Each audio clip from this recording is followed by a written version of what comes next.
क्या आपने कभी महीने के आखिर में अपना वॉलेट देखा है और ख़ुद से कहा है कि ये पैसे आखिर गए कहाँ? आपने सोचा होगा, मैं तो इतना ज़्यादा खर्च भी नहीं करता, लेकिन फिर भी मेरे पास आखिर कुछ क्यों नहीं बचता। अगर आप भी यही सोचते हैं तो ये वीडियो आपके लिए है, क्योंकि आज हम सीखेंगे कि मंथली बजट कैसे बनाया जाता है। चलें इसे एक कहानी से समझते हैं। ज़ैन एक यूनिवर्सिटी स्टूडेंट था। वो लाहौर में पढ़ता था और हॉस्टल में रहता था। हर महीने उसके वालिद उसे 30,000 रुपये भेजते थे। महीने के शुरू में ज़ैन बहुत खुश होता था। वो सोचता था, इस महीने मैं सब कुछ मैनेज कर लूँगा। लेकिन होता क्या था, पहले हफ्ते ही वो दोस्तों के साथ फ़ास्ट फूड खाता, राइड्स वगैरह लेता और कॉफ़ी पीता, ऑनलाइन ऑर्डर्स वगैरह करता रहता था। और फिर महीने के आखिरी दिन उसके पास सिर्फ 2,000 रुपये बचते थे। वो टेंशन में आ जाता था और अपने दोस्तों से बोरो करता था। ये साइकिल हर महीने रिपीट हो रही थी। एक दिन ज़ैन ने अपने वालिद को कॉल किया और कहा, अब्बू पैसे कम पड़ जाते हैं। उसके वालिद ने सिर्फ एक सवाल पूछा, बेटा तुमने कभी अपना बजट बनाया है? ज़ैन खामोश हो गया, क्योंकि उसे बजट बनाना आता ही नहीं था। और यही वो लम्हा था जहां से उसकी लाइफ बदलना शुरू हुई। बजट का मतलब सिर्फ पैसे लिखना नहीं होता। बजट एक रोड मैप है जो आपको बताता है कि आपके पास कितना पैसा है, कहाँ खर्च करना है, कहाँ रुकना है और कितना बचाना है। अगर आपके पास रोड मैप ना हो तो आप कहीं भी नहीं पहुंच सकते। यही हाल पैसों का होता है जब आपके पास बजट नहीं होता। ज़ैन ने सबसे पहले ये काम किया। उसने सबसे पहले अपनी टोटल मंथली इनकम 30,000 रुपये लिखी।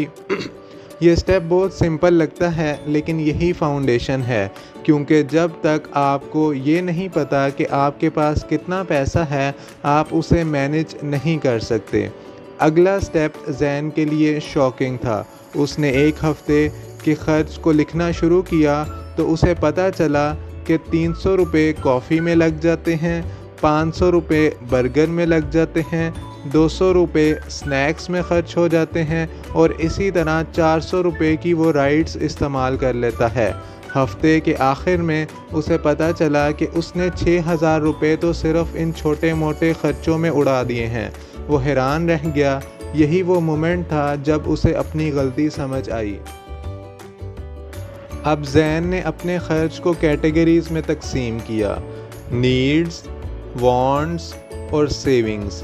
नीड्स में हॉस्टल की फ़ीस, बेसिक फूड और ट्रांसपोर्ट वगैरह को शामिल किया गया, जबकि वांट्स में फ़ास्ट फूड, कॉफ़ी और आउटिंग्स के ऊपर होने वाले अखराजात शामिल हुए। और सेविंग्स मतलब कि फ़्यूचर के लिए कुछ सेविंग्स करना तीसरे हिस्से में शामिल था। अब उसे क्लियर नज़र आने लगा कि वो कहाँ ओवर स्पेंड कर रहा है। ज़ैन ने अपना बजट कुछ इस तरह से सेट किया।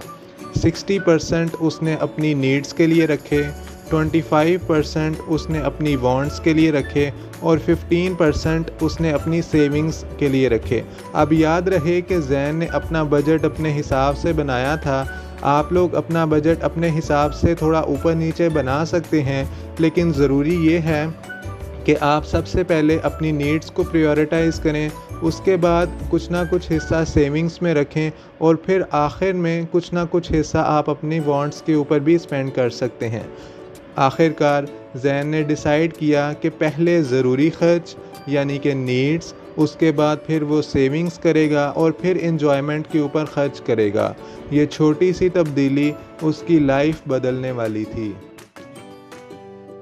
अब ज़ैन ने कुछ स्मार्ट ट्रिक्स भी यूज़ किए।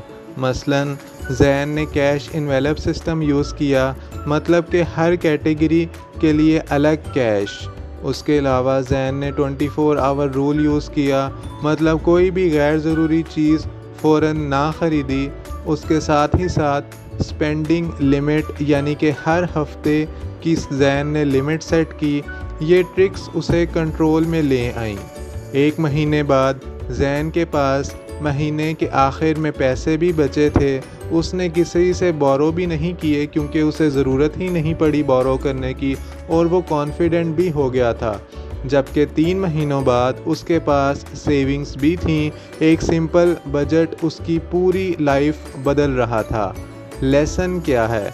मसला पैसे का नहीं होता, मसला प्लानिंग का होता है। अगर आपके पास बजट नहीं है तो आप जितना भी कमा लें वो कम पड़ेगा। बजट दरअसल रिस्ट्रिक्शन नहीं है, बल्कि ये फ्रीडम मतलब कि आज़ादी है, ये कंट्रोल है और ये कॉन्फिडेंस है।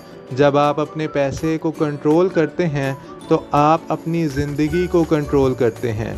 अगर आप भी अपनी फाइनेंशियल लाइफ को बेहतर बनाना चाहते हैं तो आज ही अपना पहला बजट बनाएं।